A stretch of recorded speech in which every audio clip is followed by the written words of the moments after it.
how much this might weigh into your thinking going forward with the Giants, but Daniel Jones is, quote, on track and could return from a concussion to play Sunday against the Rams. Look, I always feel the need to speak to the Giant fans because they're displaced in this market and they tune in religiously. Folks, I honestly think at 1-4, where their opportunity to have a competitive season went by the wayside when they lost to Washington and Atlanta. 3-2, you're okay with that. 1-4, I just don't feel the need to throw Jones back out there. I just don't. Not at this moment. I really don't. But again, coaches don't want to lose games. They want their best players out on the field. I get it. That's what Judge is saying. You're not going to rule out Glennon because if Jones can't go, Glennon's going to have to step up, right? So, look, they're clearly keeping their options open to go either way, right? But it's just, you got Tony with the ankle, you got Shepard with the hamstring, Slayton with the hamstring, Peppers practice in some capacity today, which is good, which is real good.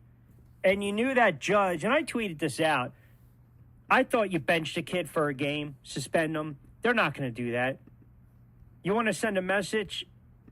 This kid's a playmaker, no doubt, but he's got to grow up. But I don't know. I'm getting a little worried here. Eli never missed a game due to injury. Daniel Jones, it's how he plays. And he's an athletic kid, man. And he's playing very well this year. Look, I got to give him his just due. Daniel Jones is playing well this year. He's not turning over the football. He's not playing lousy football. He's not. He's playing good football over the last several weeks. He played well against the Falcons. He played exceptional against New Orleans. He played good against Washington. Okay. But I just don't see the need to rush him back out there. The Giants aren't going anywhere. They're just not. They're not a good football team. They got a boatload of issues on the defensive side of the football, and their schedule is murderer's row. They've got the Panthers, the Chiefs, the Raiders, the Bucks, the Eagles coming up next. Find me a W. So if you're a Giants fan, I would not get all giddy if Jones plays.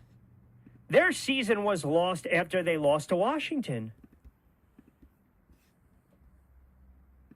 Listen, you went 3 in a row. You got more confidence going on the road to play Dallas. And then, unfortunately, he gets knocked out. Well, they dropped 2 out of 3 and then went on the road to play Dallas, and they got spanked. They have more pressing issues. That defense stinks. The run defense stinks. The secondary stinks. You have to mask a lot of stuff. Teams that are good in the NFL, they can get to the quarterback. They can blitz the passer. Giants can't do that. So, if you look at the lines right now before we hit a break, Eagles 7-point dogs. Miami's 3.5-point favorite over the winless Jags. That line hasn't moved in the Packers and the Bears. Still sitting at 4.5. Cincy and Detroit. Cincy's laying 3.5. The Colts 1-4 at home are giving the Texans 10. So that Giant line went from 7 to 7.5. Now it's ballooned up to 9.5. Kansas City is going to wax Washington.